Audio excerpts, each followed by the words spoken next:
OMSK, Russia. German doctors who examined a Russian opposition leader suspected of having been poisoning said he is fit to be flown abroad for medical treatment, according to a charity representative. But physicians at the hospital in Siberia where Alexei Navalny lies in a coma have refused to authorize the transfer.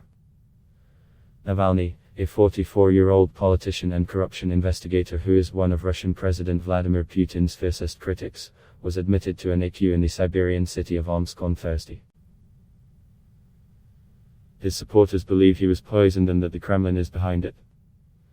A plane with German specialists and equipment necessary to transfer Navalny landed at Omsk airport on Friday morning, but doctors at the Siberian hospital said his condition was too unstable to transport him.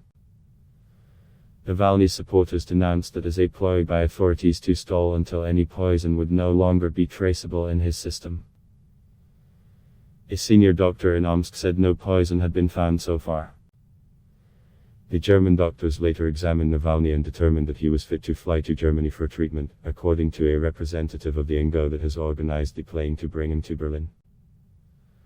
"I understand he's still unconscious, but they're used to such special assignments and they say very clearly he can fly and they want to fly him," film producer Jakob Eisel, of Cinema for Peace, told the Associated Press after being in touch with the German medical team.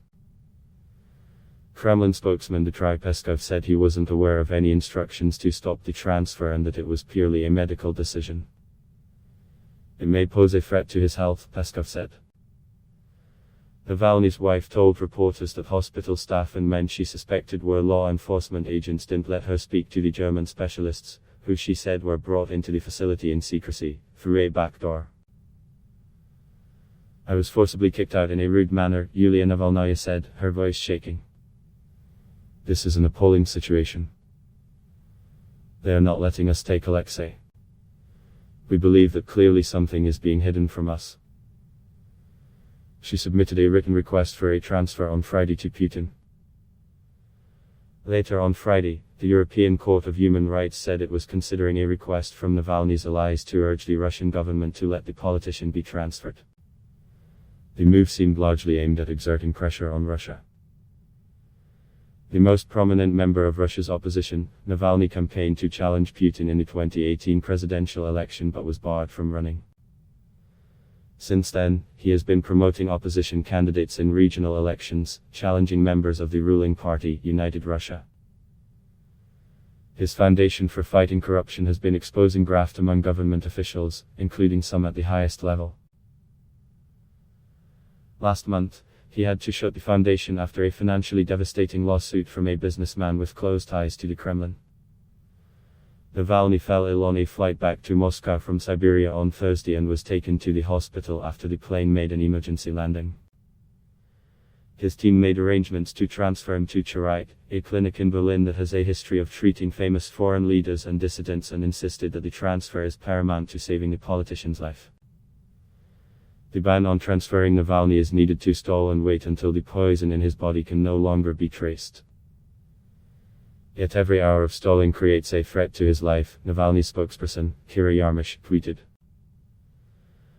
Yaroslav Ashikmin, Navalny's physician in Moscow, told the Associated Press on Friday that there are very few conditions that would prevent patients from being transported these days. Being on a plane with specialized equipment, including a ventilator and a machine that can do the work of the heart and lungs, can be even safer than staying in a hospital in Omsk, Ashikmin said. Yarmysh posted pictures of what she said was a bathroom inside the hospital that showed squalid conditions, including walls with paint peeling off, rusting pipes, and a dirty floor and walls.